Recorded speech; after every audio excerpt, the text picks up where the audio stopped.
So good people, this is my fifth downwind board in 3 seasons. Started on a 6.9 Sonova with the flat planning hull back then. Then I hopped onto a KT Crossing 7.4, which I chose without much knowledge and information. A little bit bigger than the Sonova, but of course it was way too small still.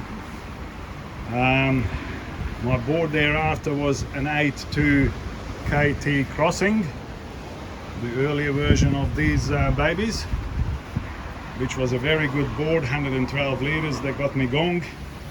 And then when the Makos came out, I ended up getting one of those instead of the 8.2, which was out of stock. I ended up, sorry, the 8.4. I ended up getting the 8.2, 100 liters, which is great for light wind and flat water takeoffs. But when you get into some messy waves and offshore, it's just not long enough. So finally the hollow KT Crossing 2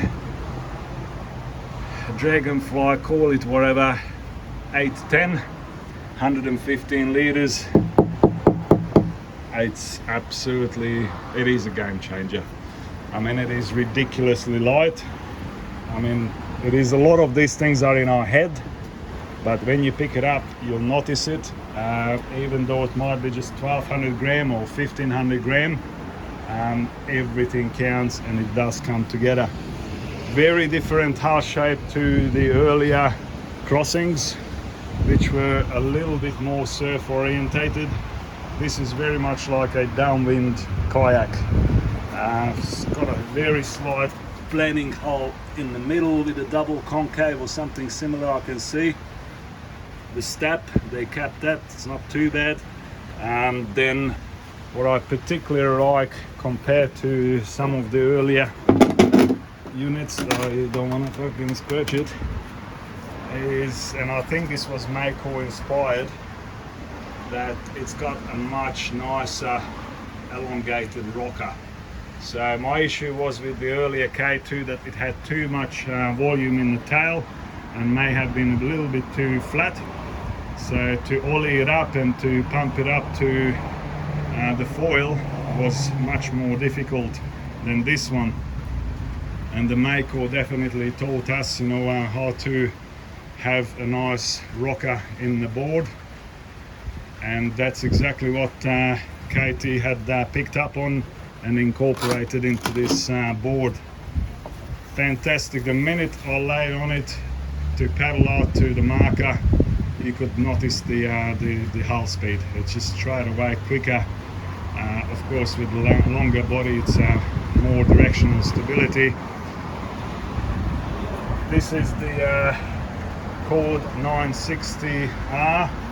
I mean, before the weather turned to shit, just turned dead set west and totally on shore. I was able to make it from Sandringham around the 2 breakwaters. Back then it was still south-southwest, and then as soon as I got around Brighton, turned to west and just dead set on shore, so I had to come out.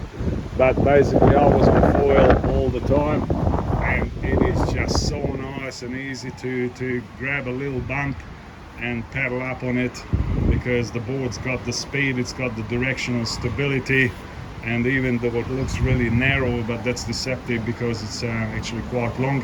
It's 17 and a half, and it's just more than enough. So absolutely in love with it. First time I've used this out, and I nailed the mast position as well. So the center of balance, or the center of weight, is somewhere around that step, and I feel that the center of buoyancy is somewhere around there as well. And therefore, when you position the mast and put the foil on top of it,